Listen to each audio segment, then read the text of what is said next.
সুয়োরানীর বুঝি মরণকাল এলো। তার প্রাণ হাঁপিয়ে উঠছে, তার কিছুই ভালো লাগছে না। বদ্যি বড়ি নিয়ে এলো, মধু দিয়ে মেরে বললে, খাও। সে ঠেলে ফেলে দিলে। রাজার কানে খবর গেল। রাজা তাড়াতাড়ি সভা ছেড়ে এলো। পাশে বসে জিজ্ঞাসা করলে, তোমার কি হয়েছে, কি চাই? সে গুমড়ে উঠে বললে, তোমরা সবাই যাও, একবার আমার স্যাঙাতনিকে ডেকে দাও। স্যাঙাতনি এলো। রানী তার হাত ধরে বললে, সই, বসো, কথা আছে। স্যাঙাতনি বললে, প্রকাশ করে বলো। সুয়োরানী বললে, আমার 7 মহলা বাড়ির এক ধারে 3টে মহল ছিল দুয়োরানীর, তারপরে হলো 2টো, তারপরে হলো 1টা, তারপরে রাজবাড়ি থেকে সে বের হয়ে গেল। তারপরে দুয়োরানীর কথা আমার আর মনেই রইল না। তারপরে একদিন দোল যাত্রা, নাট মন্দিরে যাচ্ছি ময়ূরপঙ্খী চড়ে। আগে লোক, পিছে লস্কর, ডাইনে বাজে বাঁশি, বাঁয়ে বাজে মৃদঙ্গ। এমন সময় পথের পাশে নদীর ধারে ঘাটের উপরটিতে দেখি একখানি কুঁড়ে ঘর, চাঁপা গাছের ছায়ায়। বেড়া বেয়ে অপরাজিতার ফুল ফুটেছে। দোরের সামনে চালের গুঁড়ো দিয়ে শঙ্খচক্রের আলপনা। আমার ছত্রধারিণীকে শুধলেম, আহা, ঘরখানি কার? সে বললে, দুয়োরানীর। তারপরে ঘরে ফিরে এসে সন্ধ্যার সময় বসে আছি। ঘরে প্রদীপ জ্বালিনি, মুখে কথা নেই। রাজা এসে বললে, তোমার কি হয়েছে, কি চাই? আমি বললেম, এ ঘরে আমি থাকব না। রাজা বললে, আমি তোমার কোঠা বাড়ি বানিয়ে দেব, গজদন্তের দেওয়াল দিয়ে। শঙ্খের গুঁড়োয় মেঝেটি হবে দুধের ফেনার মতো সাদা। মুক্তোর ঝিনুক দিয়ে তার কিনারে এঁকে দেব পদ্মের মালা। আমি বললেম, আমার বড় সাধ গিয়েছে, কুঁড়ে ঘর বানিয়ে থাকি তোমার বাহির বাগানের একটি ধারে।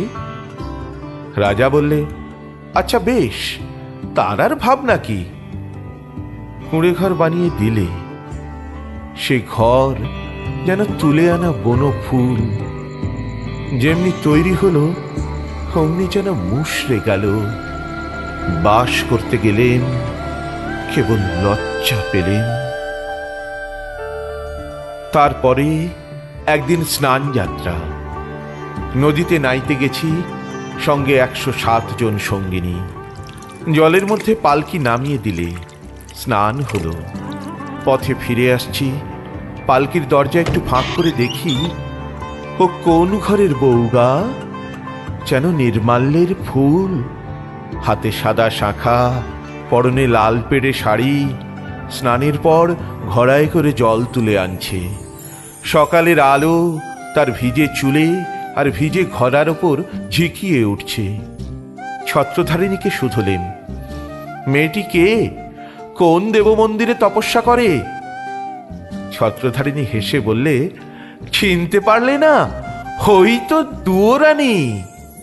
তারপরে ঘরে ফিরে একলা বসে আছি, মুখে কথা নেই।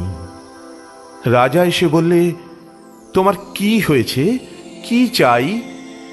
আমি বললেম, আমার বড় সাধ, রোজ সকালে নদীতে নেয়ে মাটির ঘড়ায় জল তুলে আনবো বকুলতলার রাস্তা দিয়ে। রাজা বললে, আচ্ছা বেশ, তার আর ভাবনা কি? রাস্তায় রাস্তায় পাহারা বসল, লোকজন গেল সরে।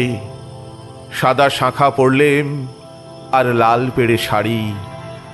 নদীতে স্নান সেরে ঘড়ায় করে জল তুলে আনলেম। দুয়োরের কাছে এসে মনের দুঃখে ঘড়া আছড়ে ভাঙলেন। যা ভেবেছিলেন তা হলো না, শুধু লজ্জা পেলেন। তারপরে সেদিন রাস যাত্রা। মধুবনে জ্যোৎস্না রাতে তাঁবু পড়ল, সমস্ত রাত নাচ হলো, গান হলো। পরদিন সকালে হাতের উপর হাওদা চড়ল। পর্দার আড়ালে বসে ঘরে ফিরছি, এমন সময় দেখি বনের পথ দিয়ে কে চলেছে। তার নবীন বয়স, চূড়ায় তার বনফুলের মালা, হাতে তার ডালি, তাতে শালুক ফুল, তাতে বনের ফল, তাতে ক্ষেতের শাক। ছত্রধারিণীকে শুধলেন, কোন ভাগ্যবতীর ছেলে পথ আলো করেছে? ছত্রধারিণী বললে, জানো না, ওই তো দুয়োরানির ছেলে। ওর মার জন্য নিয়ে চলেছে শালুক ফুল, বনের ফল, ক্ষেতের শাক। তারপরে ঘরে ফিরে একলা বসে আছি, মুখে কথা নেই। রাজা এসে বললে, তোমার কি হয়েছে, কি চাই? আমি বললাম, আমার বড় স্বাদ, রোজ খাবো শালুক ফুল, বনের ফল, ক্ষেতের শাক। আমার ছেলে নিজের হাতে তুলে আনবে। রাজা বললে, আচ্ছা বেশ, তার আর ভাবনা কি। সোনার পালঙ্কে বসে আছি, ছেলে ডালি নিয়ে এলো, তার সর্বাঙ্গে ঘাম, তার মুখে রাগ। ডালি পড়ে রইল, লজ্জা পেলেন। তারপরে আমার কি হলো কি জানি, একলা বসে থাকি, মুখে কথা নেই। রাজা রোজ এসে আমাকে শুধোয়, তোমার কি হয়েছে, কি চাই? সুয়োরানী হয়েও কি চাই সে কথা লজ্জায় কাউকে বলতে পারিনে। তাই তোমাকে ডেকেছি সাঙ্গাতনি, আমার শেষ কথাটি বলি তোমার কানে। ওই দুয়োরানীর দুঃখ আমি চাই। সাঙ্গাতনি গালে হাত দিয়ে বললে, কেন বলো তো? সুয়োরানী বললে, ওর ওই বাঁশের বাঁশিতে সুর বাজলো, কিন্তু আমার সোনার বাঁশি কেবল বয়েই বেড়ালেম, আগলে বেড়ালেম, বাজাতে পারলেম না।